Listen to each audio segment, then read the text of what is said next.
প্রিয় শিক্ষার্থী বন্ধুরা, সকলকে স্বাগত জানাচ্ছি সাতক্ষীরা ক্রিয়েটিভ ট্রেনিং ইনস্টিটিউটের পক্ষ থেকে। আশা করি সকলে খুব ভালো আছেন এবং সুস্থ আছেন। আজকের ক্লাসটিতে যারা যুক্ত হচ্ছেন আমি সকলকে ধন্যবাদ জানাচ্ছি, এবং বাংলাদেশের যে প্রান্ত থেকে আপনারা ক্লাসটিতে যুক্ত হচ্ছেন প্রশিক্ষণ পদ্ধতিতে সকলকে স্বাগত জানাই। আজকের ক্লাসটিতে আমরা শিল্প মাধ্যম, শিল্প উপকরণ এবং কর্মকৌশল সাবজেক্টের আরো কয়েকটি গুরুত্বপূর্ণ প্রশ্ন নিয়ে আপনাদের সামনে হাজির হয়েছি, এবং এই প্রশ্নগুলো আপনারা খুব সুন্দর করে জেনে এবং বুঝে নেবেন পরীক্ষার সময়। তাহলে আপনারা মোটামুটি ভাবে আপনাদের আহ, পরীক্ষার প্রশ্ন ভালো করে উত্তর দিতে পারবেন। তো শিক্ষার্থী বন্ধুরা, ক্লাসটি শুরু করার আগেই কৃতজ্ঞতা প্রকাশ করছি মহান সৃষ্টিকর্তার প্রতি, যিনি আমাদের নতুন একটি দিন, নতুন একটি সকাল, নতুন একটি মুহূর্ত উপহার দিয়েছেন। তো এই মুহূর্তে আমরা আপনারা যারা আমাদের জুমে যুক্ত আছেন, আপনারা সবাই আমার কথা শুনতে পাচ্ছেন কিনা একটু ছোট্ট করে জানাবেন। আমি ক্লাসটা রেকর্ড করতে পারছি না, রেকর্ড বলছি, আমরা ক্লাসটা হলো লাইভ দিতে পারছি না, কারণ ফেসবুকে লাইভ দেওয়া যাচ্ছে না। হ্যাঁ স্যার, শোনা যাচ্ছে। তো এই জন্য সমস্যা। ঠিক আছে, জি স্যার, শোনা যাচ্ছে স্যার। ওকে। সবাই মোটামুটি ভাবে আমাকে শুনতে পাচ্ছেন, এই জন্য অসংখ্য ধন্যবাদ জানাচ্ছি। তো শিক্ষার্থী বন্ধুরা, আমরা আজকে আলোচনা করবো ট্যাপেস্ট্রি শিল্প সৃষ্টির পদ্ধতিগুলো কি কি। তো ট্যাপেস্ট্রি শিল্প সৃষ্টির পদ্ধতিগুলোর মধ্যে, আচ্ছা 1 মিনিট সময় দিন।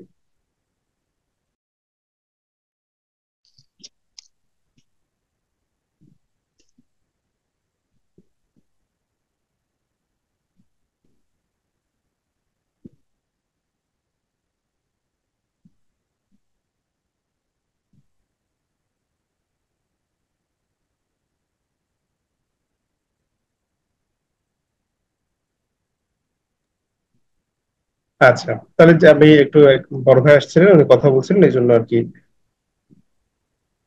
কথা বলছিলাম একটু। ঠিক আছে। তো শিক্ষার্থীরা দেখতে পাচ্ছেন, ট্যাপেস্ট্রি শিল্প হচ্ছে অতি সহজ শিল্প। হ্যাঁ, এটা আসলে প্রাচীনকাল থেকে কিন্তু চর্চা হয়ে আসছে। ট্যাপেস্ট্রি, তো ট্যাপেস্ট্রিটা আমরা দেখেছি মানুষের করতে, অনেকের হাতে হয়তো বা এরকম দেখেছি, কিন্তু আসলে সঠিক নামটা জানি না বলে আসলে হয়তো আমরা বুঝতে পারি না। ট্যাপেস্ট্রি ধরনের এইরকম অনেক ধরনের বুনন কিন্তু বাসা বাড়িতে বা হলো বিভিন্ন জায়গাতে মহিলারা করে থাকেন, কিন্তু সেই বুনন আর এই বুননটার মধ্যে অনেকটা তফাৎ আছে। সেগুলো কি আমরা একটু ছোট্ট করে দেখে নেওয়ার চেষ্টা করি। দেখুন, ট্যাপেস্ট্রি শিল্প হচ্ছে অতি সহজ শিল্প, দেয়ালে ঝুলন্ত অবস্থায় থাকে। বর্তমান কালে আমরা যাকে ওয়ালমেট বলি। দেখুন, আমরা অনেকে কিন্তু ওয়ালমেট তৈরি করি, তাই না? এটা হচ্ছে সাধারণত দেখা যায় যে আমরা পেইন্টিং এর মাধ্যমে ওয়ালমেট তৈরি করি, সেটা আমরা দেয়ালে ঝুলিয়ে রাখি। অথবা হচ্ছে আমরা কাপড়ের উপরে সুতো দিয়ে বুননের মাধ্যমে সেটা তৈরি করে সেটা আমরা ওয়ালমেট হিসেবে ঝুলিয়ে রাখি। তো একটা সময় কি ছিল, এই যাত্রা কিন্তু শুরু হয়েছিল 1462 খ্রিস্টাব্দে। ফ্রান্সে শুরু হয় এই যাত্রা। তো সেখান থেকে কিন্তু সাধারণত আহ এটি সারা বিশ্বে ছড়িয়ে পড়ে। ধীরে ধীরে এটা এর পরিবর্তিত রূপ আমরা সাধারণত অলমেট হিসেবে দেখি, কিন্তু আসলে বিষয়টা হলো এই যে ট্যাপেস্ট্রি শিল্প বা এই ট্যাপেস্ট্রি শিল্পটা এখন পরিবর্তন হয়ে কিন্তু অনেক আলাদা রকম হয়ে গিয়েছে। যেমন ধরুন যে আমরা যদি বলি এরকম যে পেইন্টিং এর কথাই আমরা বলি, যেরকম ওয়াল পেইন্টিং বা হলো ওয়াটার কালার পেইন্টিং, দেখবেন এক সময় এর শৈলীটা, এর আঙ্গিকটা, এর নান্দনিকতা অন্যরকম ছিল, কিন্তু এটা ক্রমে ক্রমে পরিবর্তন হয়ে আলাদা একটা রূপ ধারণ করেছে। তো ঠিক তেমনই এটা ধীরে ধীরে কিন্তু একটা পরিবর্তন হচ্ছে।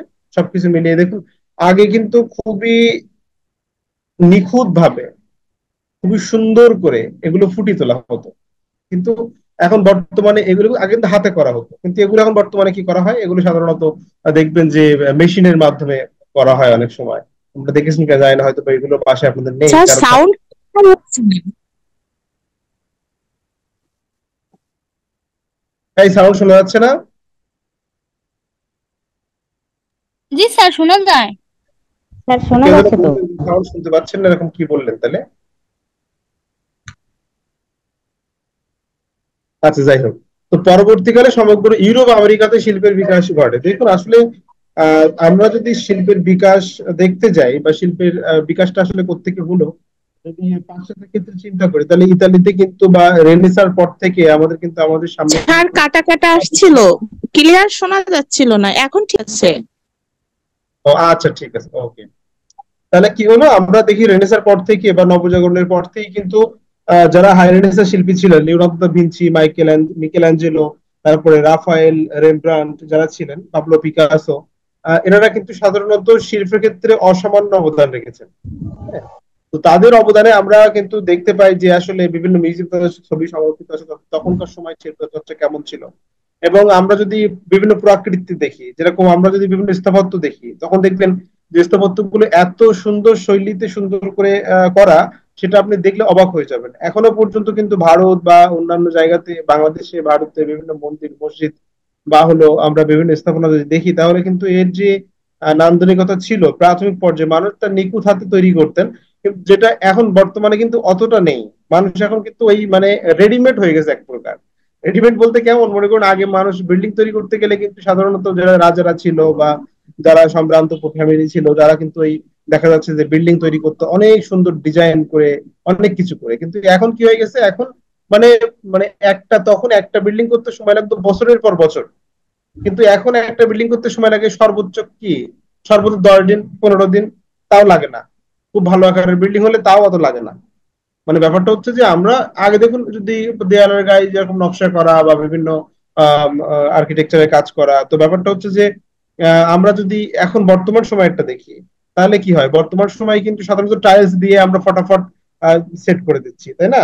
বা প্লাস্টার করে সেট করে দিচ্ছি, রং করে দিচ্ছি, হয়ে যাচ্ছে। কিন্তু আগেকার সময় কিন্তু তা হতো না। রাজা বাদশাহ যখন টাকা করতো, তখন একটা মানে এখান থেকে আপনি বেশি দূরে না, এখান থেকে আপনি 5-7 যুগ আগে যান, যখন দেখবেন যে রাজাবাসার যে ঘর বাড়ি ছিল বা দালান কোঠা যে স্থাপত্য তারা নির্মাণ করেছিলেন, তখন কিন্তু শিল্পীদের তারা কিন্তু ভাড়া করে রাখতেন। কিন্তু এখন বর্তমানে কি হয়ে গেছে, এখন সব রেডিমেড কিনতে পাওয়া যায়, ফটাফট কিনে এনে ফটাফট জল লাগিয়ে দিয়ে হয়ে যাচ্ছে। তো ব্যাপার হচ্ছে যে আগেকার সময় একটা কাজ যেটা ছিল, সেটা হলো নিখুঁত ভাবে মানুষ হাতে তৈরি করতো। কিন্তু এখনো নিখুঁত ভাবে তৈরি করে, কিন্তু সেটা হাতে নয়, এটা প্রযুক্তিগত কারণে এটা আরো অনেক ডেভেলপ হয়েছে এই ছাড়া কিছু না। আর আগেকার সময় সব ট্যাপেস্ট্রি, এই ধরনের যে ওয়ালমেট জাতীয় যে ধরনের ট্যাপেস্ট্রি ব্যবহার করা হতো, তো সে এক সময় কিন্তু এগুলো কি ছিল, এগুলো সাধারণত যারা রাজা বাদশাহ বা জমিদার ছিলেন, হ্যাঁ, যারা সম্ভ্রান্ত পরিবার ছিল, এই ধরনের মানুষরা, উচ্চ পদস্থ মানুষরা অনেক টাকা খরচ করে এগুলো তারা ব্যবহার করতো। এগুলো তারা দেয়ালে ব্যবহার করা বা এগুলো তাদের বাসায় ব্যবহার করা মানে বিশাল ব্যাপার। হ্যাঁ, এটা সাধারণ মানুষ ব্যবহার করতে পারতো না। কিন্তু আমরা এখন এটাকে ট্যাপেস্ট্রি শিল্পের পরিবর্তিত রূপ হিসেবে আমরা সাধারণত যে অলমেট এখন বর্তমানে যেটা দেয়ালের গায়ে সেট আপ করি বা দেয়ালে দেখি, সেটা কিন্তু অনেক নিম্নমানের, লো কোয়ালিটি, এবং আমরা মোটামুটি একটা সৌন্দর্য হলেই হয়, কারণ আমাদের তো টাকা নাই। অত টাকা আছে নাকি যে একজন শিল্পীকে দিয়ে আমি 5 মাস ধরে 6 মাস ধরে কাজ করি একটা সুন্দর ট্যাপেস্ট্রি করে নেব? আছে? এত খরচ মানুষ এখন করে না। আচ্ছা,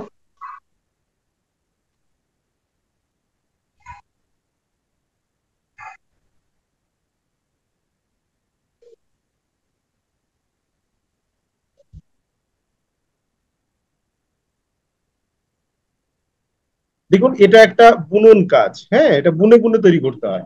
সেটা হাতেও তৈরি করা যাবে এবং সেটা মেশিনের মাধ্যমে তৈরি করতে, প্রাথমিকভাবে মানে যখন আগে তৈরি করা হতো, এটা কিন্তু সনাতন পদ্ধতিতে তৈরি করা হতো। তার মানে হচ্ছে কি, তার মানুষ হাতে তৈরি করতো।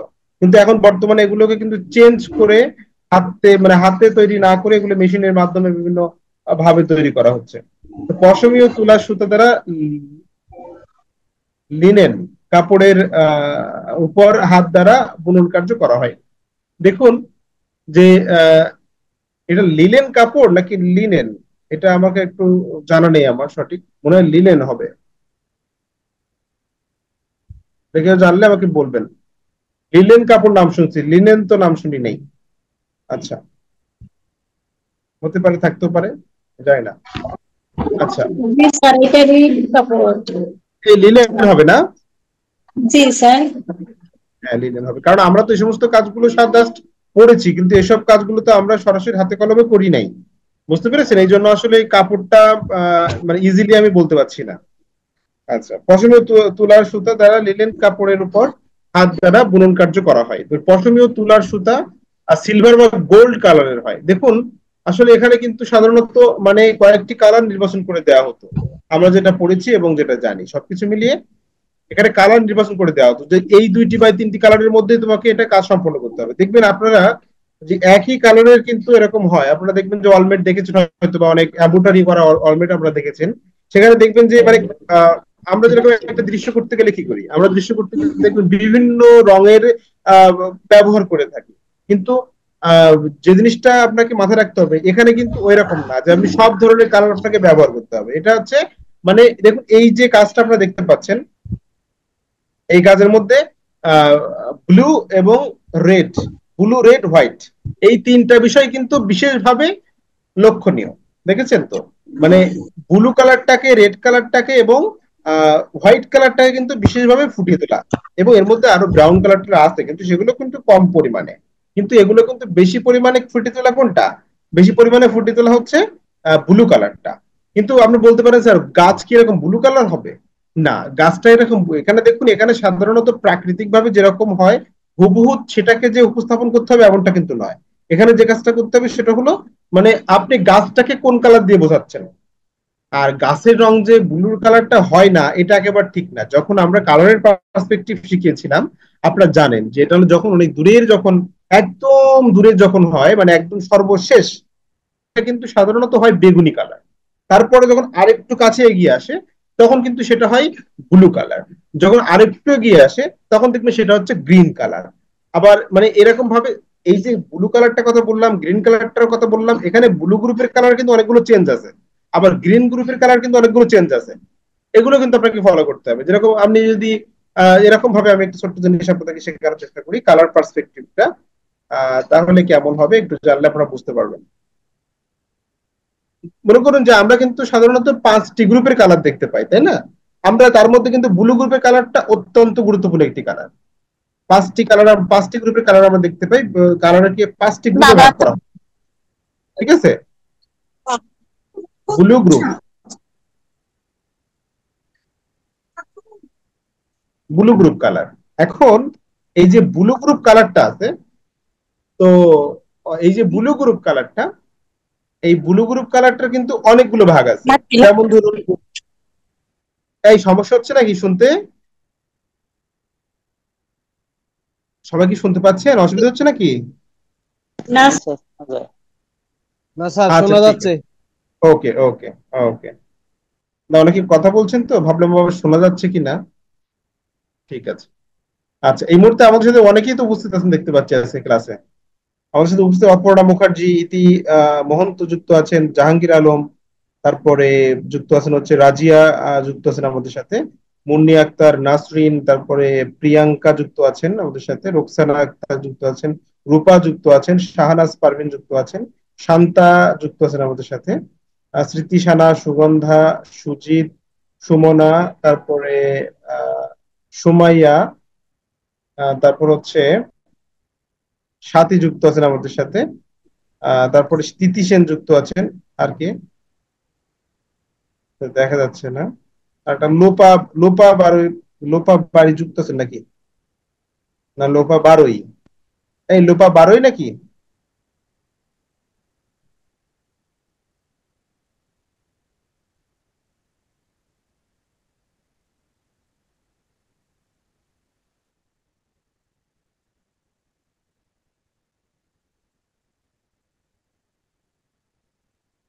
আচ্ছা, যাই হোক, আমরা তাহলে কি করব, আমরা তাহলে শুরু করি চলুন। ব্লু গ্রুপের অনেকগুলো ইয়ে আছে আপনার, কালার মিক্সিং এর যে আমরা পদ্ধতি দেখেছি সেখানে দেখেছি ব্লু গ্রুপে অনেকগুলো কালার থাকে। যেমন আমরা যখন, আপনারা যখন কাজ করবেন তখন দেখবেন যে ওয়াটার কালারের ক্ষেত্রে যদি আপনি যান, বা আপনি ওয়াইন কালারের ক্ষেত্রে যান, বা হচ্ছে আপনি প্যাস্টেলের ক্ষেত্রে যান, তখন দেখবেন এই কালার গুলোর নাম লেখা থাকে।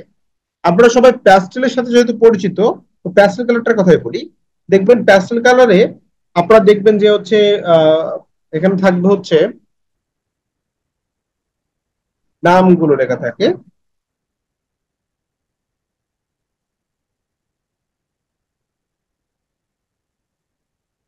ফন্ট চেঞ্জ হয়ে গেছে, 1 মিনিট ওয়েট।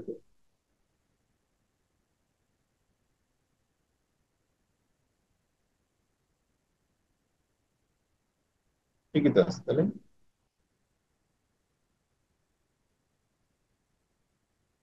এই তো, কোবাল্ট ব্লু, কোবাল্ট, এগুলো যে পড়বে তা কিন্তু না, এগুলো জানার জন্য দিচ্ছি। কোবাল্ট ব্লু দেখেছেন? তারপরে দেখবেন হচ্ছে প্রুশিয়ান ব্লু, এগুলো দেখেছেন সবাই? যখন কালার করেছেন নিশ্চয়ই দেখেছেন। দেখেছেন? কেউ দেখেছেন কিনা একটু বলবেন। প্রুশিয়ান ব্লু,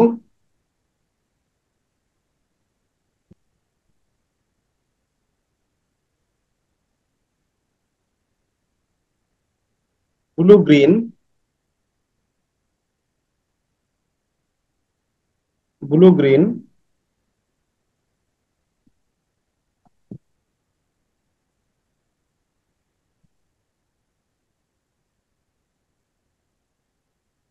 ভিরিডিয়ান,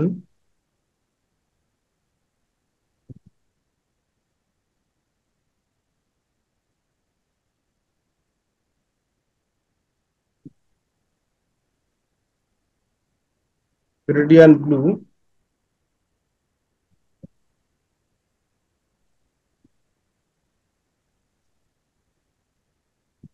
স্কাই ব্লু,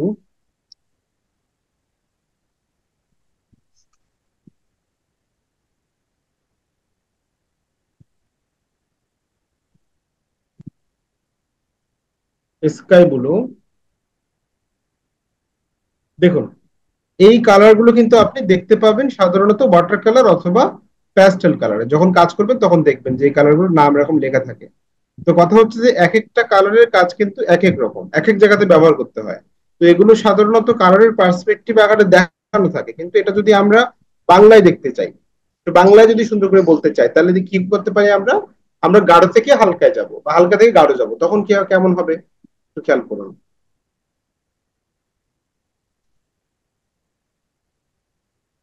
হালকা, হালকা ব্লু, যেটাকে আমরা কি বলছি, যেটাকে আমরা বলি স্কাই ব্লু। এমন করে দেখুন, এই যে স্কাই ব্লুটা, আপনি ব্লুর সাথে যখন হোয়াইট মেশাবেন তখন কিন্তু স্কাই ব্লু কালারটা আপনি পাবেন। শুধু ব্লু কালারটা থাকলে আপনি ব্লু গ্রুপের সব কালার তৈরি করতে পারবেন। শুধু ব্লু এবং হোয়াইট থাকবে, সব কালার প্রায় তৈরি করতে পারবেন। এটা কিছু কিছু জায়গাতে একটু রেড কালার, ব্রাউন কালার প্রয়োজন হয়, কিন্তু সেটা দরকার নেই। আপনি প্রাথমিকভাবে এরকম তৈরি করতে পারবেন। মনে করুন যখন আমরা হালকা দেখি, আবার এটাকে আবার প্রাইমারি ব্লু যখন দেখি, বা প্রাথমিক, প্রাথমিক প্রাথমিক ব্লু যখন দেখি, প্রাথমিক ব্লু যখন দেখবো আমরা, তখন প্রাথমিক ব্লু। আর দেখুন এরপরে কি হলো, প্রাথমিক ব্লুর পরে আহ আমরা বলতে পারি হচ্ছে গাঢ়,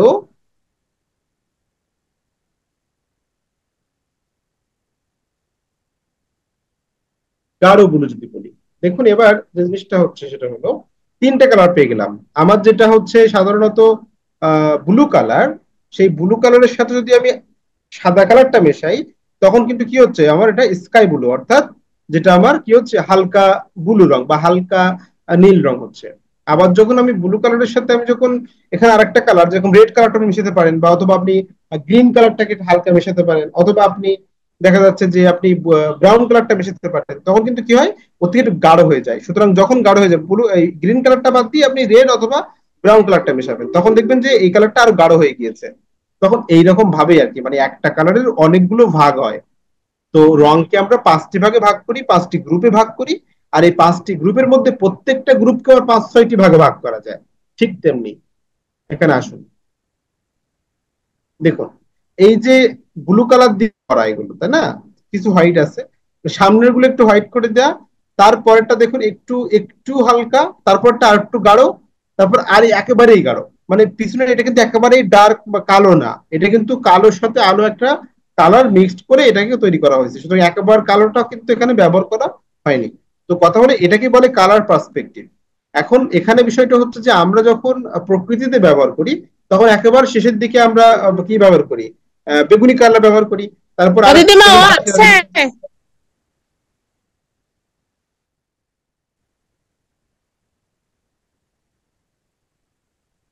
মৌমিতা, মৌমিতা আপনার সাউন্ড কিন্তু অন আছে, হ্যাঁ। তারপরে নূরজাহান, আপনার দুজনের সাউন্ড অন আছে, সাউন্ডটা অফ করে রাখেন। আপনি চিল্লায় উঠেছেন, আমি ভয় পেয়েছি, আমি বা আমরা সবাই ভয় পেয়েছি মনে হয়।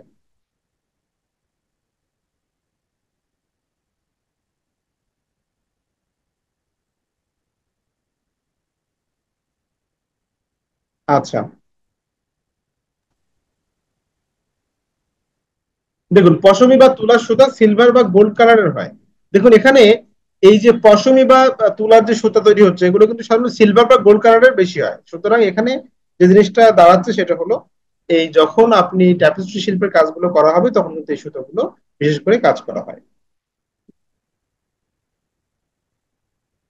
দেখুন ট্যাপেস্ট্রি শিল্পীরা সাধারণত আমরা যদি যখন হচ্ছে বিভিন্ন শিল্পের যে ক্যাটাগরি যখন দেখবো তখন দেখি যারা হচ্ছে ভাস্কর্য তৈরি করে তাদেরকে ভাস্কর বলা হয়। যারা হচ্ছে ছবি আঁকে তাদেরকে বলা হয় চারুশিল্পী। হ্যাঁ, যারা হচ্ছে এই ধরনের বয়ন কাজের সাথে বা বুনন কাজের সাথে সংযুক্ত বা জড়িত তাদেরকে আমরা কি বলি? এখানে সাধারণত এখানে যারা ট্যাপেস্ট্রি কাজ করে থাকেন সাধারণত বিশেষ করে তাকে ট্যাপেস্ট্রি শিল্পী বলা হয়। এদের কিন্তু আপনি চারুশিল্পী বলতে পারবেন না। তো যেখানে সুতার মুখটা বাইরের দিকে থাকে এবং এটি ফলে ঘরের দেয়ালে জাঁকজমকপূর্ণ দেখায়। দেখবেন যে এই যে ট্যাপেস্ট্রি শিল্পটা এটা অনেক কাছ থেকে কিন্তু এটা দেখছে মনে করছেন যে মনে হয় যে এরকম মানে এটা কোনো সমস্যা নেই, এটা অনেক সুন্দর ফিনিশিং করা। কিন্তু কাছে দিয়ে যখন আপনি দেখবেন এটাকে তখন দেখবেন এগুলো সব সুতার মাথাগুলো বাইরের দিকে দিয়ে দেয়া। ঠিক আছে? কিন্তু এটা কিন্তু এখন মনে হচ্ছে আপনাদের যে এটা মনে হয় যে এরকম ভাবে সুন্দর ফিনিশিং করা রং দিয়ে মনে হয় এরকম করা হয়েছে, কিন্তু আসলে কিন্তু তা নয়। আচ্ছা, যদি ট্যাপেস্ট্রি শিল্প সৃষ্টির পদ্ধতি গুলো কি কি এগুলো যখন বলে তখন হচ্ছে আপনারা এরকম ভাবে উপস্থাপন করার চেষ্টা করবেন।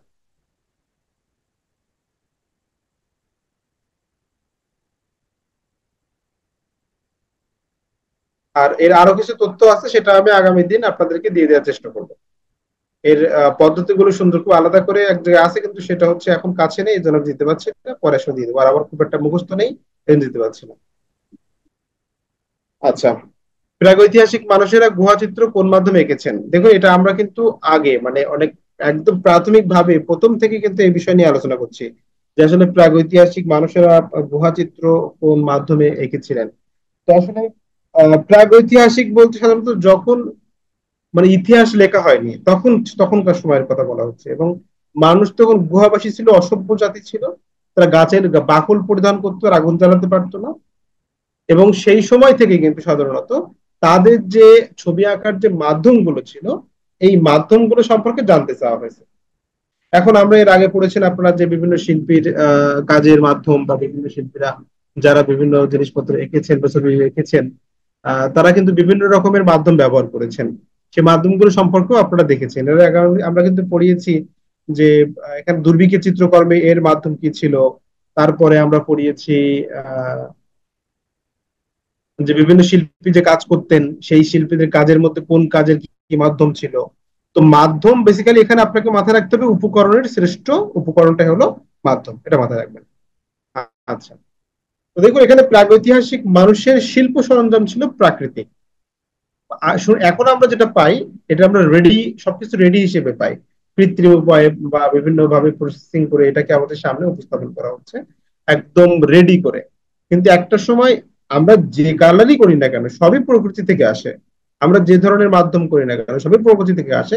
কিন্তু প্রকৃতির যে উপাদানটা ছিল প্রাগৈতিহাসিক কালে হুবহু সেটা সরাসরি ব্যবহার করা হতো। এখন হয়তো আমরা বিভিন্ন বিভিন্ন কৃত্রিম উপাদানের বা বিভিন্ন রাসায়নিক পদার্থের মিশ্রণে আমরা একটা রেডি মাধ্যম আমরা পেয়ে থাকি। কিন্তু একটা সময় কি ছিল, একটা সময় এটাকে কি করা হতো, একটা সময় এটাকে সাধারণত প্রাক প্রকৃতি থেকে যা পাওয়া হতো সেটাকে সরাসরি দৃশ্যপটে ব্যবহার করা হতো। আচ্ছা, তো এখানে দেখুন যে রং হিসেবে কি ব্যবহার করা হতো, তুলি হিসেবে কোন ধরনের কি ব্যবহার করা হতো। আমরা এখন তুলি হিসেবে যা ব্যবহার করি তখন কিন্তু তা ব্যবহার করতো না। মানে ব্যাপারটা হলো আগে একরকম ছিল, সেটাকে এটা পরিবর্তন করে এখন বর্তমানে নতুন একটা আপডেট পর্যায়ে নিয়ে আসা হয়েছে। মানুষের ছবি আঁকার প্রক্রিয়াকে বা ছবি আঁকার বিষয়টাকে সহজ করে দেওয়ার জন্য আরো নতুন করে চিন্তা করে সুন্দরভাবে উপস্থাপন করা হয়েছে। এখন যদি আপনাকে বলা হয় আপনি হচ্ছে হলুদ রং তো এখন নেই, তা আপনি একটা কাজ করেন, আপনি হলো ওই কাঁচা হলুদ তুলে নিয়ে আসেন। যে কৃষকরা যে হলুদ লাগায় এই হলুদ কাঁচা হলুদ নিয়ে এসে বাটেন, বেটে সেটাকে শুকায় এটাই ব্যবহার করেন। আপনি কি করবেন? কখনো করতে চাইবেন না। আপনার কিন্তু অস্বস্তি লাগবে যে না এরকম ভাবে হয় না, এটা এত কষ্ট করে ছবি আঁকা যায়। তো দেখুন আমরা ছবি আমাদের ছবি আঁকার মাধ্যমটাই কিন্তু অনেক সহজ করে দিয়েছে যারা এই সকল বিষয় নিয়ে রঙের বিষয় নিয়ে কাজ করছে না। দেখুন রং হিসেবে একসময় ব্যবহার করা হতো কি পশুর রক্ত। তার মানে হলো দেখুন ওই যে প্রাগৈতিহাসিক কালে মানুষ যখন যাযাবর জাতি ছিল যারা পশু শিকার করে জীবন জীবিকা নির্বাহ করতো তারা কিন্তু ওই দেখা যাচ্ছে পশু শিকার করতো তার কাঁচা মাংস খেত। পরবর্তীতে আগুনের আবিষ্কার হওয়ার পরে না একটু আগুনে পোড়াই খাইতো, কিন্তু প্রাথমিকভাবে কিন্তু কাঁচা মাংসই খেত অন্যান্য পশুর মতো। তো তাদের এই যে মানে তখন তো আর ওই যে রং এরকম অ্যাভেলেবল পাওয়া যায় না। এখন আপনি দোকানে গেলে পরে একটা লাল রং নিবেন, ফট করে পেয়ে যাচ্ছেন, কিন্তু তখন তো আর পাওয়া যেত না। তখন কিন্তু এটাকে একটা রং হিসেবে তারা ব্যবহার করতো ছবিতে। তারা গুহার দেয়ালে কি করতো, এই পশুর রক্ত দিয়ে ছবি আঁকতো, পশুর রক্তকে মাধ্যম করে ছবি আঁকতো। তারপর ফলের রস, কয়লা, বিভিন্ন রকমের মাটি, গাছের ছাল এবং পাতার রস এবং হিসাবে ব্যবহার করতো, সরি রং হিসেবে ব্যবহার করতো। দেখুন, আহ পাতার রস, গাছের ছাল, তারপর হচ্ছে বিভিন্ন রকমের মাটি, বিভিন্ন রকমের মাটি, তারপর হচ্ছে কয়লা, ফলের রস এবং পশুর রক্ত, এইগুলো।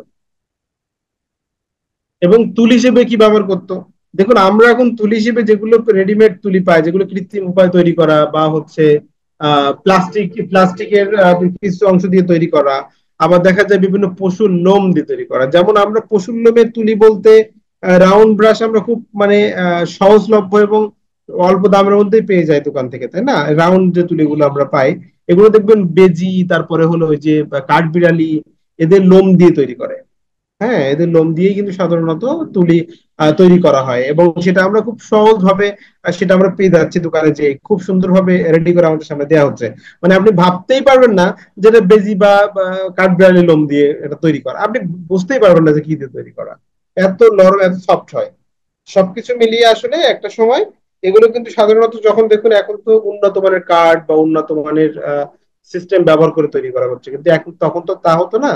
তখন মানুষ কি করতো, চামড়া, কাঠ বা হাড়ের টুকরো এবং হাতকে তুলি হিসেবে ব্যবহার করতো। এখানে হাতকে তুলি হিসেবে ব্যবহার করতো মানে বিষয়টা হলো, এখানে যখন তারা কাজ করতো তখন ওই হাতে দেখা যাচ্ছে রক্ত নিয়ে দেয়ালের গায়ে সে রক্ত প্রলেপ দিয়ে দিয়ে বা ছাপ দিয়ে দিয়ে ছবি আঁকতো।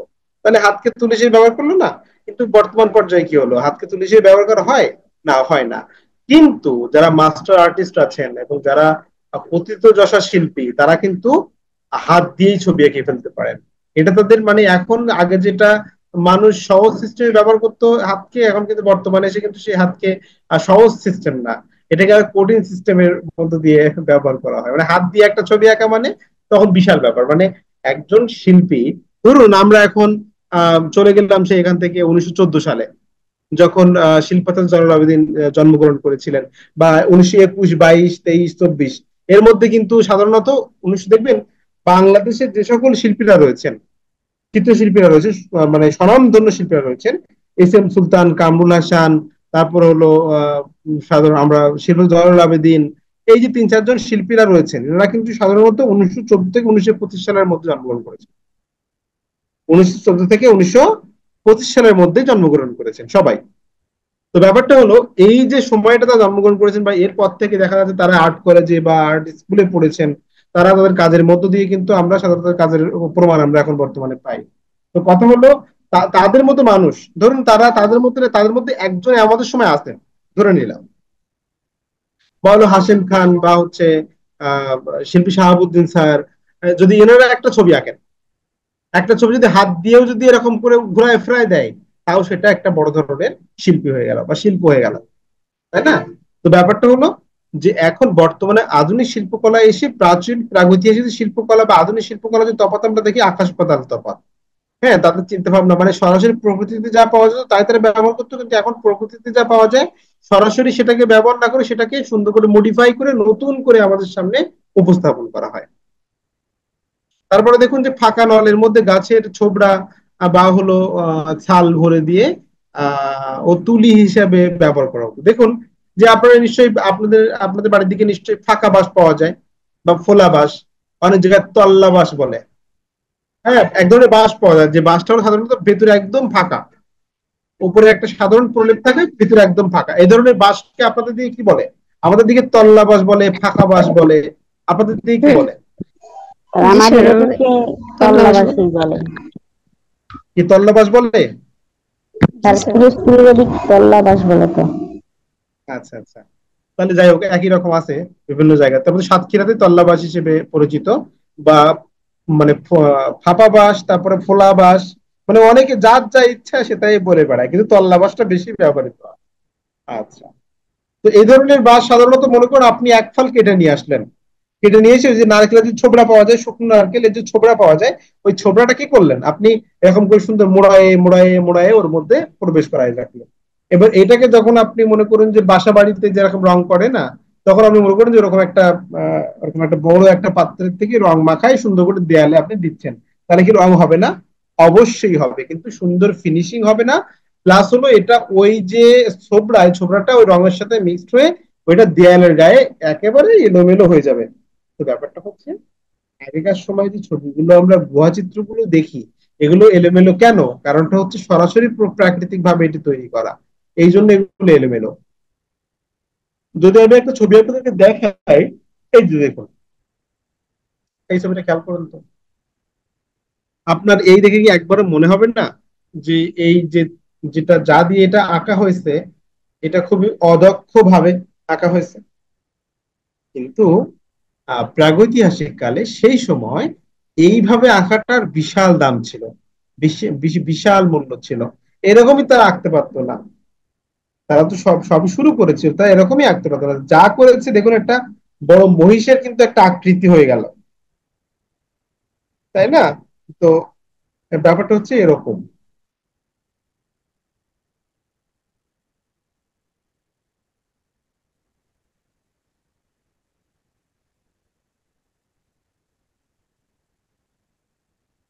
আচ্ছা, এবার আসুন, তাহলে শাল ভরে নিয়ে এবং তুলি হিসেবে ব্যবহার করতো, কিছু ক্ষেত্রে হাতের মধ্যে রং নিয়ে ফু দিয়ে রং করতো। তার মানে দেখুন, আমরা অনেক সময় যখন মানে পুকুরে গোসল করতে যাই, পুকুরে আপনারা স্নান করতে যান, তখন দেখবেন ছোট ছোট বাচ্চারা খেলে, মানে বৃষ্টি খেলে। বৃষ্টি খেলে বলতে কি, যে ওই হাতের মধ্যে জল নিয়ে বা পানি নিয়ে তারা ফু দেয়, ফু দিয়ে বৃষ্টির মতো চারিদিকে ছড়িয়ে যায়, এতে করে তো আনন্দ পায়। আপনারা দেখেছেন কিনা জানি না। তো তারা এটা কিন্তু সাধারণত প্রাচীন কালে কি করতো, প্রাগৈতিহাসিক কি করতো, গুহাবাসী মানুষ হাতের উপরে রক্ত নিয়ে এরকম ফু দিয়ে, তো ফু যখন চারিদিকে ছড়িয়ে যেত, রক্ত ছড়িয়ে যেয়ে কিন্তু দেয়ালে একটা আকৃতি, ডিজাইন আকৃতি তৈরি করতো। তো এটার মাধ্যমেও তারা কিন্তু ছবি আঁকতো এভাবে। দেখুন আমাদের এখন, আগে কিন্তু চিত্রপটটা আমাদের এখন কেমন, আমরা এখন চিত্রপট হিসেবে আমরা প্লাস্টার করা দেয়াল, তারপরে হলো দেখা যাচ্ছে ক্যানভাস বা কাগজ, এগুলোকে ব্যবহার করি, তাই না চিত্রপট হিসেবে? চিত্রপট বলতে যে জায়গাতে চিত্র আঁকা হয় সেটাকে চিত্রপট বলা হচ্ছে। তো এই যে চিত্রপটে আমরা এখন আঁকি, কিন্তু আগেকার সময় কি ছিল, আগে কি তখন কাগজ মানুষ বানাতে পারতো গাছ দিয়ে? তখন প্যাপিরাস গাছের সন্ধান কি তারা পেয়েছিল? নিশ্চয়ই পায়নি। তারা তখন কি হচ্ছে, এই ধরনের কাপড়ের সন্ধান পেয়েছিল? তারা সুতার সন্ধান পায়নি, কাপড়ের সন্ধান কিভাবে পাবে? তারা ক্যানভাসের সন্ধান কিভাবে পাবে বলেন? পাওয়া তো সম্ভব নয়। তো সেই সময় তারা কি করতো, এই দেয়ালের যে গাত্রটা, অর্থাৎ দেয়ালের গাত্র বলতে সাধারণত দেয়ালের উপরিভাগকে বোঝানো হয়।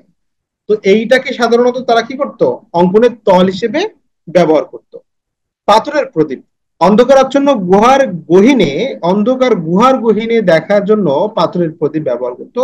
তেল হিসেবে পশুর চর্বি ব্যবহার করতো। আপনারা জানেন যে একটা সময় তেল হিসেবে কিন্তু ব্যবহার করা হতো তিমি মাছের চর্বিকে, বড় বড় তিমি মাছের চর্বিকে কিন্তু তেল হিসেবে একসময় ব্যবহার করা হতো, কিন্তু এখন হয়তো বা সেটা ব্যবহার করা হয় না।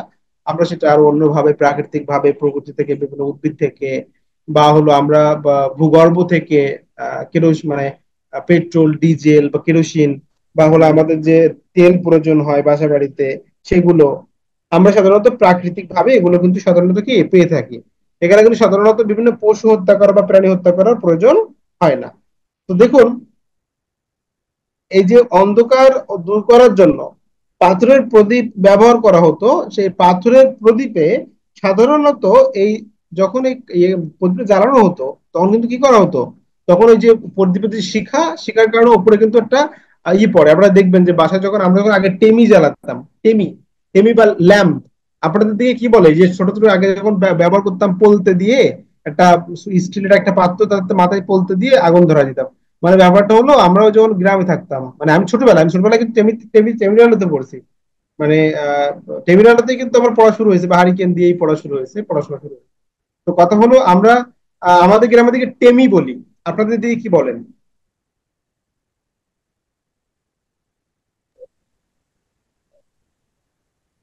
স্যার বাতি বাতি বাতি বলেন না, আমরা মোমবাতি তো ব্যবহার করি, মোমবাতি তো আমরা আমাদের না রাস্তায় না, মোমবাতি ছাড়া ওগুলোকে বাতি বলে আমাদের এদিকে। ও আপনাদের দিকে বাতি বলে না, আমাদের দিকে বলে টেমি, টেমি বলে, তারপরে ল্যাম্প বলে, ঠিক আছে, এরকম মানে ওই ওই হলো আর কি, সেই ঘুরিয়ে ফিরে সেই বাতির কাছে ল্যাম্পের কাছে যেতে হচ্ছে। যাই হোক, হ্যাঁ স্যার। তো আমাদের দিকে এটাকে টেমি হিসেবেই চেনে। আচ্ছা, আমার টেমির আলোতে পড়তাম ছোটবেলায়। ওকে।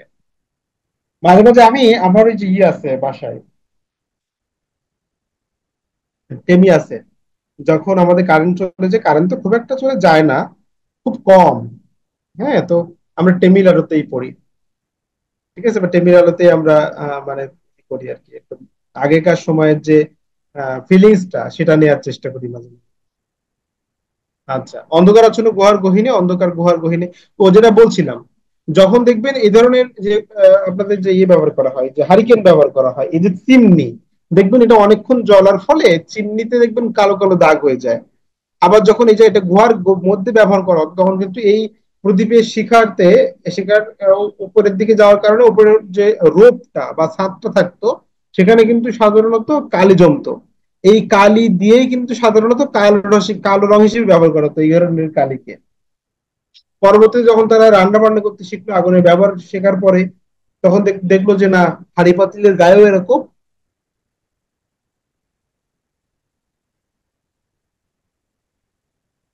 তখন দেখলো যে হাঁড়ি পাতিলের গায়েও কিন্তু এরকম কি দাগ পড়তে থাকে। তখন এই যে দাগ, মানে এই যে কালো দাগ পড়তে থাকলো, এটাকে দিয়ে তারা কালো রং হিসেবে প্রাথমিকভাবে ব্যবহার করেছিল। চিত্রাঙ্কন প্রক্রিয়া, তাদের চিত্রাঙ্কন প্রক্রিয়া ছিল খুবই সাধারণ। গুহার দেয়ালকে পাথর দিয়ে ঘষে মসৃণ করে নিত এবং এরপর পাথর দিয়ে খোদাই করে ড্রয়িং করতো। এর এর এবং পরবর্তীতে রং লেপন করতো এবং প্রায়শই শিল্পীরা গুহার গাত্রের খাজ দক্ষভাবে ব্যবহার করতো। দেখুন, এখানে একটা ছোট্ট কথা আছে যে খাজ, মানে গুহার গাত্রে যে খাজ আছে এটা দক্ষ হিসেবে ব্যবহার করতো। দেখুন, একটা ছবি কিন্তু বা একটা দেয়াল চিত্র এখন খুব, মানে স্বাধীনতার সূর্যোদয় বলে একটা দেয়াল চিত্র, শক্তিশালী সূর্য উঠেছে, একটা বিল্ডিং এর মানে পিছন দিকটা ভেঙে গেছে, সেই ভাঙা দিকটাকেই কিন্তু এটা তৈরি করা হয়েছে। আপনারা দেখেছেন কিনা জানি না, কেউ কি দেখেছেন এরকম মানে শিল্পকর্ম? দেয়াল চিত্র একটা সম্প্রতি করা হয়েছে, স্বাধীনতার সূর্যোদয়, এরকম একটা লেখা আছে সেখানে, আপনারা দেখেছেন কিনা জানি না।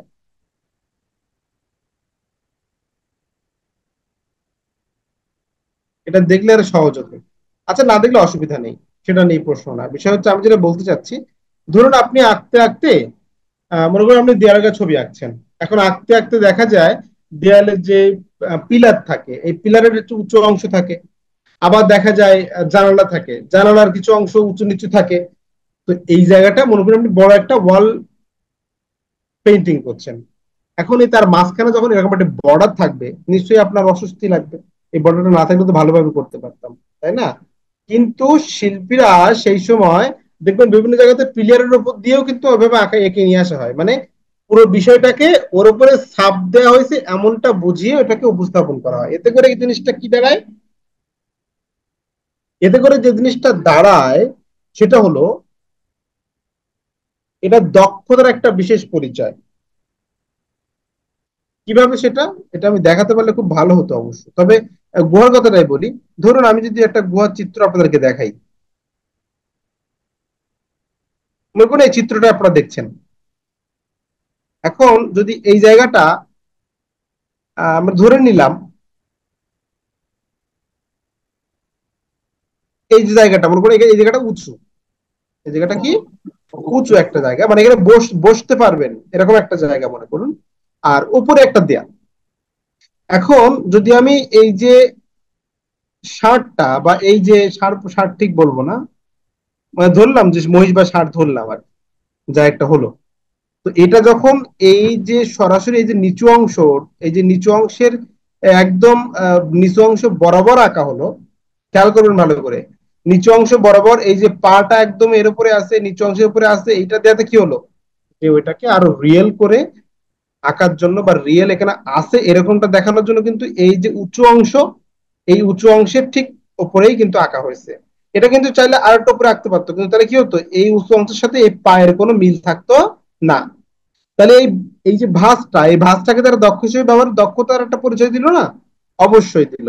যদি এখানে একটা প্লেয়ার থাকতো, এখানে একটা প্লেয়ার থাকলে তারা কি করতো, এখানে একটা প্লেয়ার থাকলে কি জায়গাটা বাদ দিয়ে এই পাশে আঁকতো না, সেটা আলাদা হতো। কিন্তু এটা যেহেতু আমরা এইটুকু জায়গার মধ্যে আমাকে আঁকতে হবে, মাঝখানে প্লেয়ার তাহলে কি, প্লেয়ারের ওপর দিয়েই চলে যাব, এমন ভাবে আঁকবো ওখানে প্লেয়ার নেই এমনটা মনে হবে।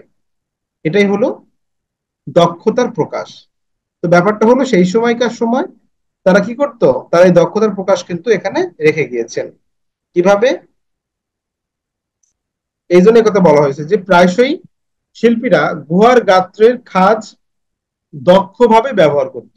আশা করে বুঝতে পেরেছেন। এরপরে ট্রাকোটা, এটা গ বিভাগ পড়লে এভাবেই লিখবেন, কোনো অসুবিধা নেই, ঠিক আছে। তবে এখানে পয়েন্ট হিসেবে আমরা একটা কাজ করতে পারি। পয়েন্ট হিসেবে আমরা প্রাগৈতিহাসিক মানুষেরা গুহা চিত্র কোন মাধ্যমে এঁকেছেন, তাই না? তো প্রাগৈতিহাসিক শিল্পকলা প্রথম ভূমিকা, তারপর প্রাগৈতিহাসিক শিল্পকলা, তারপরে প্রাগৈতিহাসিক এখানে যে প্রাগৈতিহাসিক মানুষের গুহা চিত্র, তারপরে মাধ্যমটা দিলে এটা খুবই সুন্দর হয়। হ্যাঁ, এভাবে লিখলে আরো ভালো হয়। তাহলে লিখে দেই,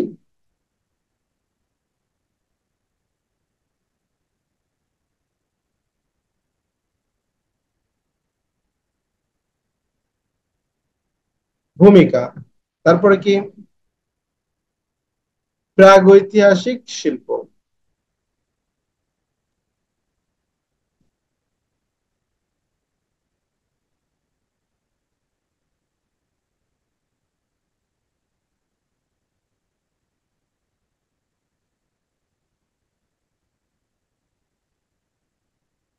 প্রাগৈতিহাসিক শিল্প।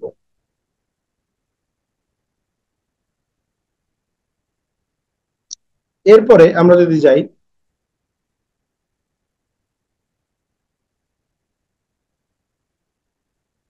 গুহা চিত্র, আসলে ভালো নাম্বার পাওয়ার টেকনিকটা হলো, মনে করুন এখানে অনেকগুলো শব্দ ব্যবহার করা আছে, প্রাগৈতিহাসিক মানুষেরা, গুহা চিত্র, মানে প্রাগৈতিহাসিক মানুষ বলতে কি বোঝানো হচ্ছে, গুহা চিত্র বলতে কি বোঝানো হচ্ছে, এটা আপনার আগে ভালো করে বোঝাতে হবে।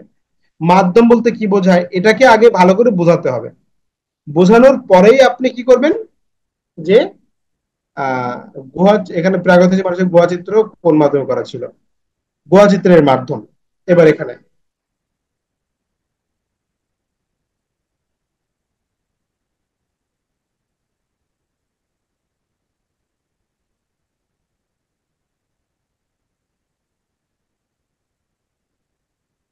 গুহা চিত্রের মাধ্যম, তারপর হচ্ছে উপসংহার।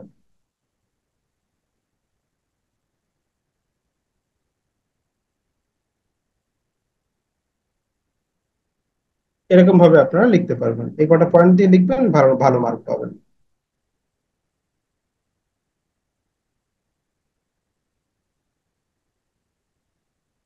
এরকম লিখলেই হবে। এই যে, তাহলে এটা যদি খ বিভাগে পড়ে তখন আপনি এভাবে লিখবেন। হ্যাঁ, অল্প কথা লিখে দিলে হয়ে যাবে। আর এটুকু তো আপনি লিখবেনই, এটা এইটুকু কোথায় লিখবেন, এটুকু লিখবেন হচ্ছে গুহা চিত্রের মাধ্যম, এইটুকুর মধ্যে লিখবেন। আর এই ব্যাখ্যাগুলো আপনি নেট থেকে কালেকশন করবেন, যে প্রাগৈতিক শিল্প কি, তারপরে গুহা চিত্র কি, বা ভূমিকাটা কেমন দেয়া যায়। ভূমিকাটা হলো এই পুরো বিষয়টা আসলে কি, সেইটা একটা শর্টকাটে কয়েকটি বাক্যের মাধ্যমে লেখা, এবং সেটা আপনার নিজস্ব হতে হবে, আপনি নিজস্ব লেখেন। এটা কেউ লিখেছে তার মানে কি, কেউ না কেউ তো এই বিষয় তো আহ চিন্তা ভাবনা করেছেন, বা সেটা বিভিন্ন জায়গা থেকে কালেকশন করে এখানে উপস্থাপন করেছেন, তাই না? সেটা সে করেছেন, কিন্তু সেটাই যে একেবারে রাইট, অন্য কিছু অন্যরা করবে সেটা রাইট হবে না, এমনটা কিন্তু না। এটা নিয়ে গবেষণা করতে হবে। আচ্ছা, এরপর ট্রাকোটা শিল্পের গুরুত্ব ও বৈশিষ্ট্য লিখো, এই বিষয়ে লেখা আছে। তো ট্রাকোটা শিল্পের গুরুত্ব ও বৈশিষ্ট্য বলতে, ট্রাকোটা বলতে কি, আহ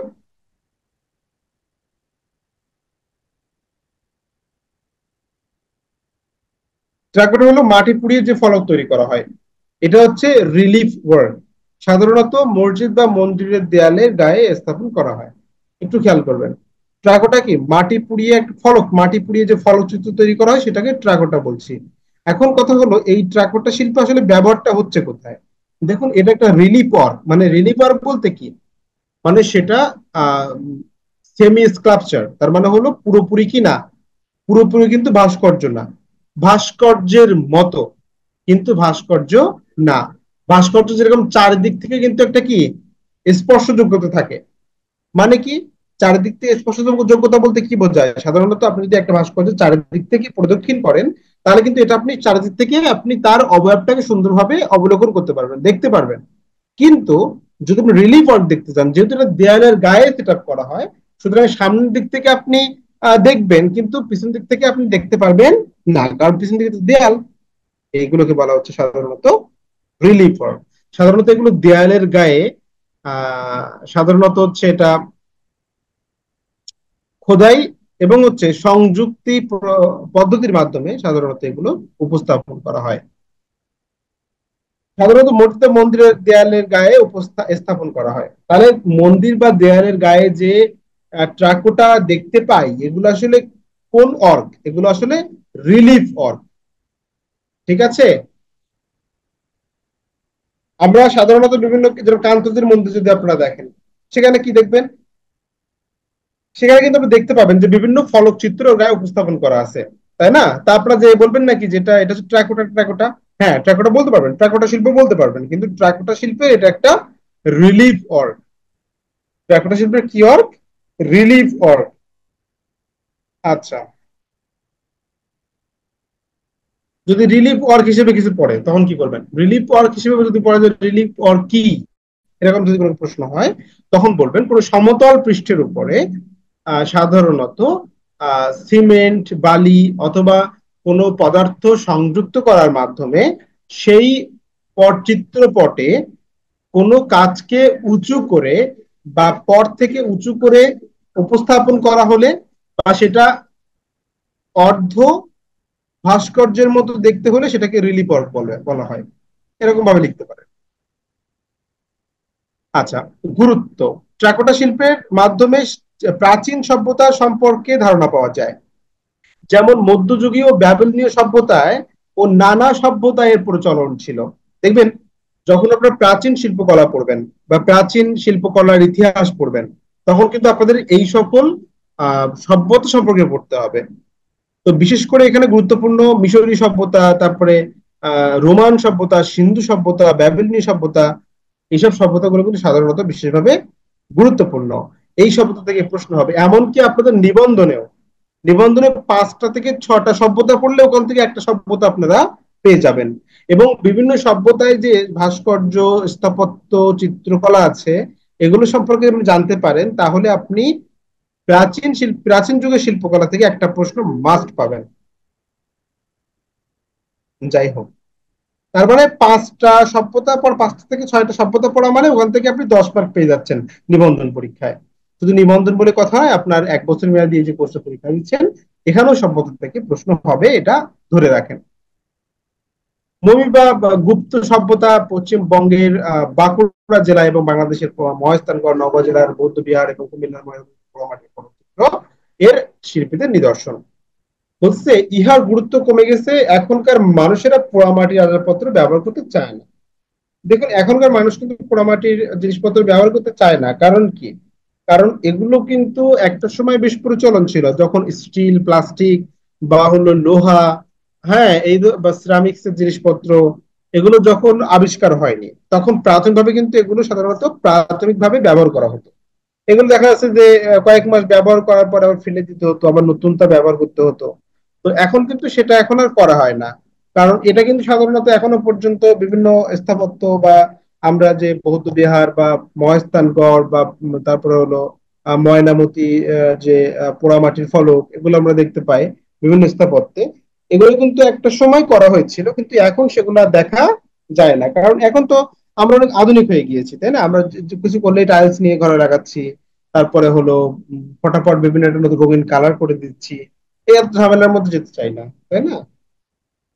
আচ্ছা, এবার দেখুন যে সেই শিল্পের গুরুত্ব ও বৈশিষ্ট্য সম্পর্কে আমরা আলোচনা করছি। দেখুন এই যে বৈশিষ্ট্য সম্পর্কে আমরা বলি যে পোড়ামাটির ক্ষেত্রে কিন্তু সাধারণত কাদামাটি ব্যবহার করা হয়। হ্যাঁ, কাদামাটি বিশেষ করে ব্যবহার করা হয়। তো তৈরি পদ্ধতি, মাটির পাটাতনের উপর ফলক তৈরি করা হতো। দেখুন সাধারণত এই যে মাটির যে পাটাতন আছে, এই পাটাতনের উপর ফলকচিত্র তৈরি করা হতো। এগুলো পরবর্তীতে নিয়ে ওই যেখানে লাগাতে হবে সেখানে কিন্তু সাধারণত যে লাগানো হতো। এই যে বিভিন্ন মুরাল গুলো দেখেন, বিভিন্ন জায়গায় দেখতে পাচ্ছেন যে মুরাল গুলো, শেখ মুজিবের মুরাল, এখন সেগুলো বাংলাদেশে ভেঙে দেওয়া হচ্ছে বা অনেক সমস্যার কারণে সেগুলো আছে, রাজনৈতিক প্রবলেম, সেটা আমাদের জানার আমাদের দরকার নাই।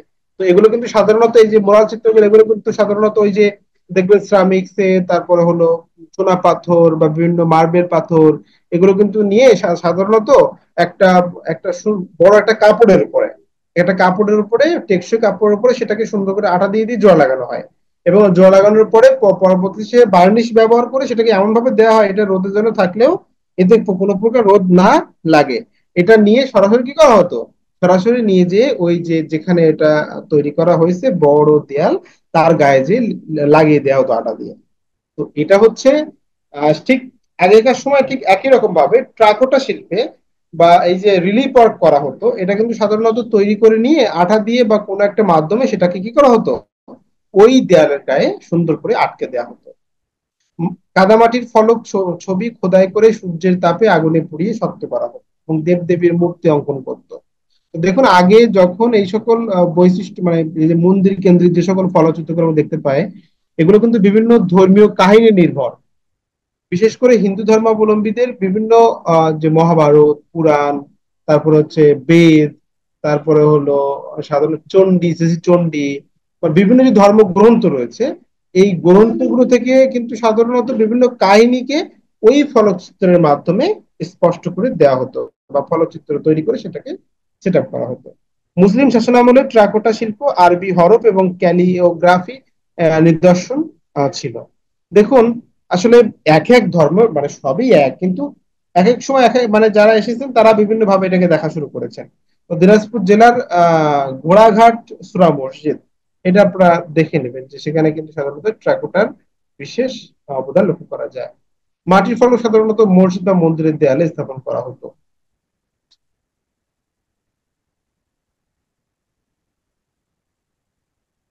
এখানে একটা কাজ করবেন, যখন গ বিভাগের প্রশ্ন করবে তখন একটা কাজ করবেন, ট্রাকোটা কি সেটা লিখবেন প্রথমে। প্রথমে কিভাবে লিখবেন, প্রথমে ভূমিকা,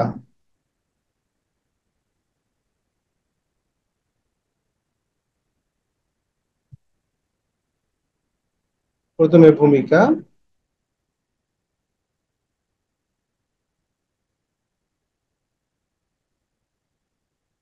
তারপর ট্রাকোটা,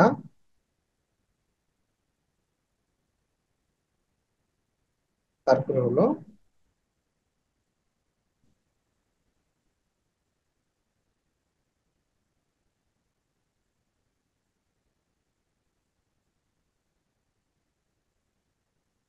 ট্রাকোটার গুরুত্ব।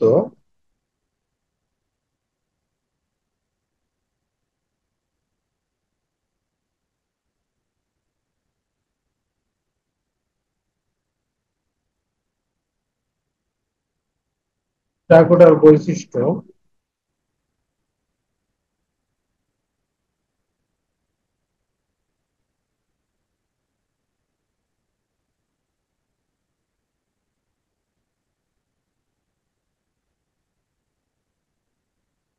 উপসংহার।